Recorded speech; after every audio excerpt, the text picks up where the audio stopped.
बिस्मिल्लाहिर्रहमानिर्रहीम औज़ुबिल्लाहि मिनश्शैतानिर्रजीम आमनतु बिल्लाहि व रसूलिहि हुवल अव्वलु वल आखिरु वज़ ज़ाहिरु वल बातिनु व हुवा अला कुल्लि शैइन अलीम रब्बि इश्रह ली सदरी व यस्सिर ली अमरी वहलुल उक़दतम मिन लिसानी यफ़क़हू क़ौली। मौजूद नाज़रीन, भाइयों बहनों बुज़ुर्गों, अस्सलामु अलैकुम।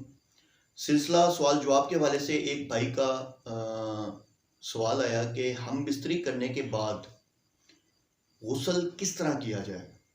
अब देखेंगे, ये वो सवाल हैं कि जो अक्सर मैं बात करता होता हूँ, मैं आपको कुरान की दावत देता होता हूँ, सिर्फ इसी वजह से देता हूँ हमने कुरान को समझा हो, कुरान को पढ़ा होता और हमने हदीस का मुताला किया हो तो हमारे लिए मसला नहीं है।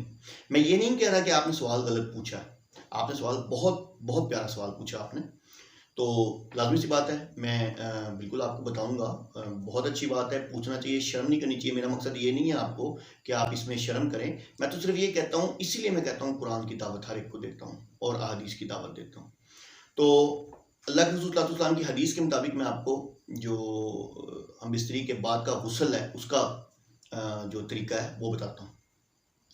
अच्छा, उसमें यह है कि अल्लाह के रसूल सल्लल्लाहु अलैहि वसल्लम से जो हदीस अल्लाह के रसूल सल्लल्लाहु अलैहि वसल्लम ने हमें जो तरीका बताया, सहाबी रज़ियल्लाहु अन्हुम बताते हैं कि अल्लाह के रसूल सल्लल्लाहु अलैहि वसल्लम ने बताया, यानी कि अल्लाह के रसूल सल्लल्लाहु अलैहि वसल्लम ने कैसे हम बिस्तरी का गुस्ल किया।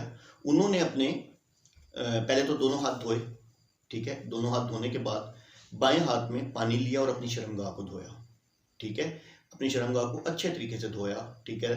उसके बाद फिर अल्लाह के रसूल सल्लल्लाहु अलैहि वसल्लम ने जब शर्मगाह को धो लिया, निजासत को साफ़ कर लिया, साफ़ करने के बाद अल्लाह के रसूल सल्लल्लाहु अलैहि वसल्लम ने वज़ू किया। अब वज़ू का तरीका, वैसे मेरी एक पिछली वीडियो है, मैं उसका भी लिंक दे दूंगा कि वज़ू का इस्लामी तरीका क्या है, उसका लिंक दे दूंगा, वो नीचे आप देख लीजिएगा। तो वज़ू मुकम्मल उसमें तरीका है, इस्लामी तरीका ना वज़ू का। तो उसके बाद अल्लाह के रसूल सल्लल्लाहु अलैहि वसल्लम ने वज़ू किया। अब इस वज़ू में सिर्फ मसा नहीं था, ठीक है, मसा नहीं किया, वज़ू किया, मसा नहीं किया। और उसके बाद जहां रह गया पाँव धोने की बात आती है, मसा नहीं किया, वज़ू किया।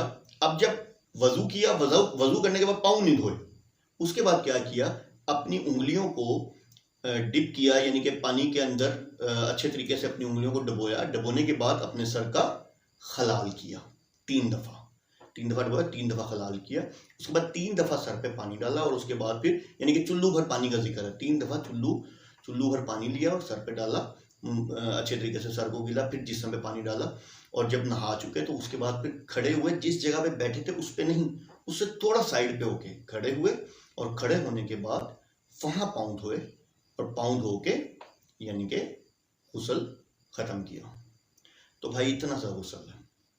आप यकीन करें, कोई लंबा चौड़ा कोई सिस्टम नहीं है, कोई लंबी चौड़ी कहानी नहीं है, ठीक है। मेरे पास अक्सर लोग आते हैं और लोग पूछते हैं कि सर वो गुस्ल का तरीका, मुझे एक दोस्त बता रहा, कहता कि जी मेरी शादी हुई तो मैंने मौलवी साहब से पूछा, छोटी एज में शादी होगी तो मौलवी साहब ने, मैंने पूछा कि मौलवी साहब ये गुस्ल का तरीका क्या होता है। तो मौलवी साहब ने मुझे इस तरीके से बताया कि मैं यानी कि डरता था गुस्ल करने से कि गुस्ल में कोई गलती भी होगी तो उन्हें दोबारा करना पड़ेगा। तो क्योंकि हमें ये लफ्ज़ बताया जाता है ना कि एहतियातन ये कर लेना, वो जो एहतियातन का लफ्ज़ है ना, वो इंतहाई डेंजरस लफ्ज़ है, जो कि शक व शुबा में डालता है। और फिर इस कदर डरा देते हैं, दाएं पाँव अंदर डालना, बाहर निकालो तो दाएं पाँव पहले हो, अगर नहीं तो क्या हो जाएगा, आपका गुस्ल सही नहीं होगा।